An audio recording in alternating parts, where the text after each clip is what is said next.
अस्सलाम वालेकुम जी। वालेकुम सलाम। बाबा जी की हाल है, ठीक हो? अल्लाह का शुक्र है जी, अल्लाह पाक जी रहमत है। नाम की ਤੁਹਾਡਾ? मोहम्मद रफीक, कित्थों आए हो जी? हवेली दा खातून। की मसला है? मैंने फॉरेन का मसला है। फालज है जी? हाँ जी, कितना टाइम हो गया? मैंने हो गए 3-4 साल। तीन इलाज चार बड़े कराए, अच्छा डॉक्टरी इलाज को नहीं छड़िया, बड़ा पैसा पट्टी खड़े। अच्छा।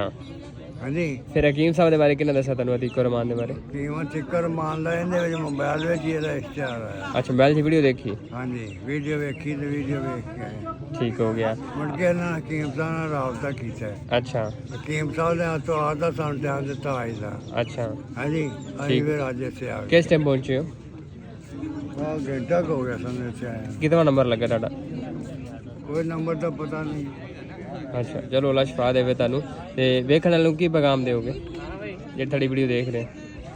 पैगाम उन्होंने ये देंगे अच्छा कि अल्लाह जरा है ना, आराम चलना पकड़ने देना है। बिल्कुल जी।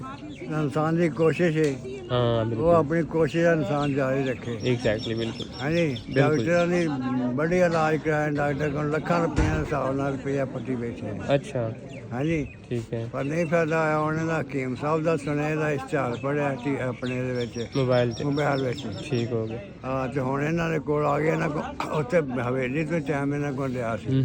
चलो अल्लाह अल्लाह पाक ज़्यादा शिफा देवे। कुछ लोग कमेंट्स करते हैं जनाब के फेक है ये वो। देखो जनाब थोड़े सामने लाइव आप पार्किंग चेक करो। हकीम साहब का दवा करना है, शिफा अल्लाह पाक की ज़ात देनी है, लेकिन इंसान कोशिश करता है कि सब कोशिश करते हैं। इन्होंने को विरासती नुस्खा है जात हैं जो इस्तेमाल करते हैं और 100% इन्हों के पेशेंट जो है ठीक हो के इन्हों के रिव्यू वगैरह इन्होंने यूट्यूब पर, इन्होंने फेसबुक पर, इन्होंने टिकटॉक पर अपलोड है, तुम भी विजिट कर सकते हो। और अगर तुम भी फालज मूजी मर्ज में मुबतला हो और इलाज करवा रहे हो और कोई फ़र्क नहीं पै रहा तो एक दफ़ा ज़रूर ट्राई करो।